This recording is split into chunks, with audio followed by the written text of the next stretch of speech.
Good day. My name is General Ulysses Simpson Grant. Some of you might know me as President Grant. And I'm here today to answer some of your questions.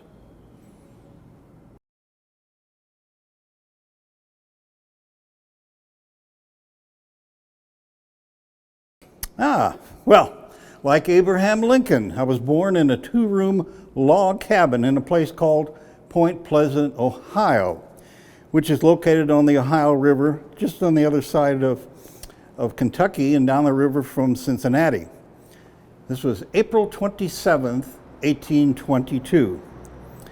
Later on, my family moved to Georgetown up the river, where my father owned and operated a tannery. Now, a tannery is a place where cowhides are converted into leather goods, such as saddles, boots, belts, satchels, etc. It was a very important industry on the frontier. Well, when I got to about age 11, my father put me to work in his tannery and gave me the worst job in the place. I had to scrape all the blood and guts and hairs off the sides of the cowhides. It's the stinky, dirtiest, smelly job ever. I told him that when I grew up, I had nothing to do with the tannery. And when I did, I just walked away from it, even though I was his eldest son. I told him mathematics was my favorite subject in school, and maybe I could teach that someday. My father, Jesse, was somewhat of a braggart and a showman, but my mother, Hannah Simpson Grant, was humble, reserved, never flustered, and taught me not to be full of myself. I had hoped to grow up more like my mother than my father.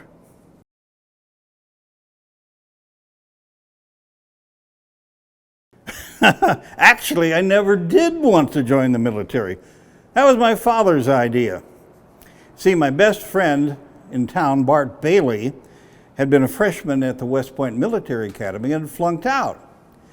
My father, upon hearing this, said he's going to write our congressman, Thomas Hamer, and ask him for the appointment for his son, me. Well, things started falling into place, and my father came to me and says, "Well, son, it looks like you'll get your appointment." And I looked at him and said, "What appointment?" He said, "To the West Point Military Academy." And I replied, "I won't go." Well, he looks at me and says, "Look, it's free, you're going." And I said, "I guess I rather would." Now, I have to admit that even though I had no intention of being a soldier, turned out I was pretty good at it anyway. One more West Point story, though. Congressman Hamer, when he signed me up on the application, mistakenly put me down as Ulysses Simpson Grant instead of my birth name, Hiram Ulysses Grant. So when I get to West Point, they ask my name, and I tell them Hiram Ulysses Grant from Ohio, and they said they had nobody listed here by that name, and if I wanted to come to this school, I had to go as Ulysses Simpson Grant. But I think I like that even better because my initials were HUG, and you can imagine what all kinds of nicknames the upperclassmen had come for me. Huggy Bear.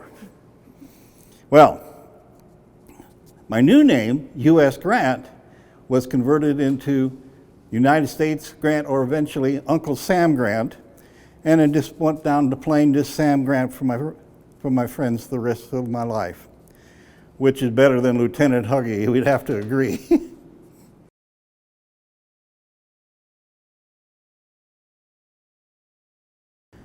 Oh, you know, my life can be described as a series of ups and downs and great challenges. The list is long, I assure you. As a young soldier, I was separated from my new family with postings all around the country for long periods of time. And upon leaving the Army, I tried a series of events and a series of jobs in civilian life.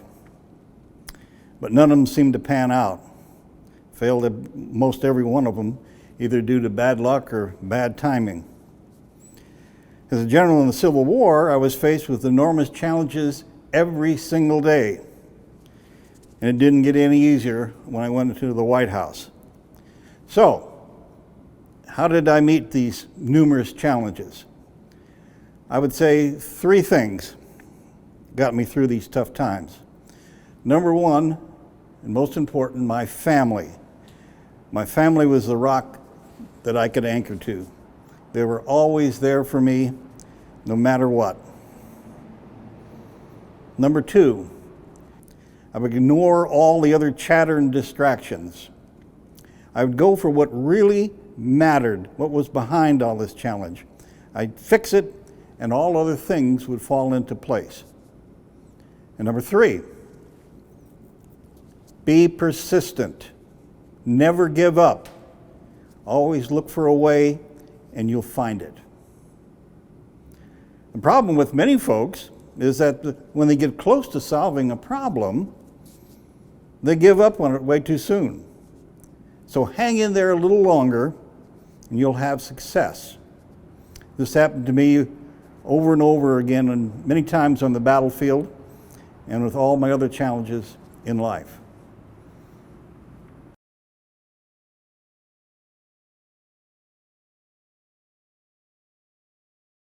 President Lincoln was not only my boss, but he became my friend. I actually never met the man until 3 years into the war. He had watched my progress and successes in what we call the Western theater of the war, which for me meant mostly Tennessee and Mississippi. When unfriendly politicians wanted me removed, Lincoln would say, "I can't spare this man, he fights."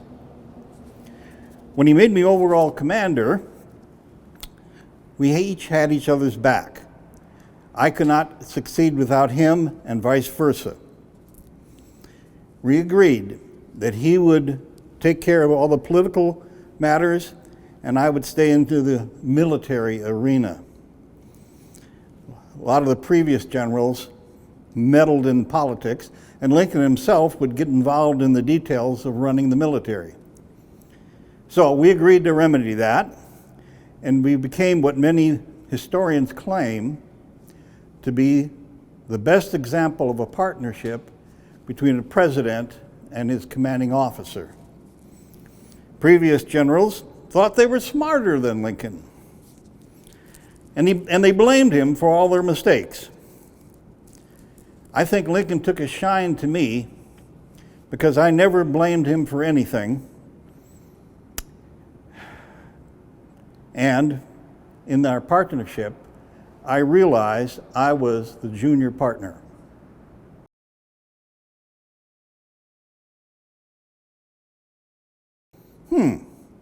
Yes. Very early in the war, when I was colonel of the 21st Illinois, I was ordered to Missouri to clear out the Confederates in that area near Illinois. I ordered my troops to advance and attack the rebels. They were lined up on a ridge.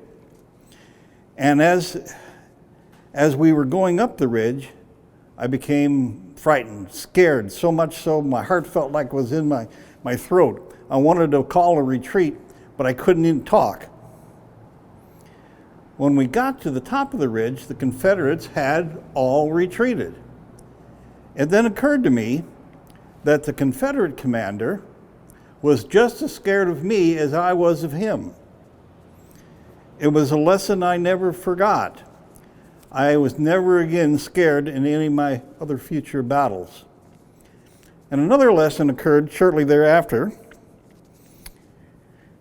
is at the Battle of Fort Donelson. We were attempting to surround the rebel army, but they attacked us and threw us back. Instead of retreating, I ordered a counterattack, and to my surprise, the enemy fell back, and we were able to surround them and ask for surrender terms. The whole rebel army surrendered, and this was the first major victory of the war for the North. I'd like to thank you for the questions and thank you for listening to my answers. I appreciate being here, and I must take my leave now. Thank you so much.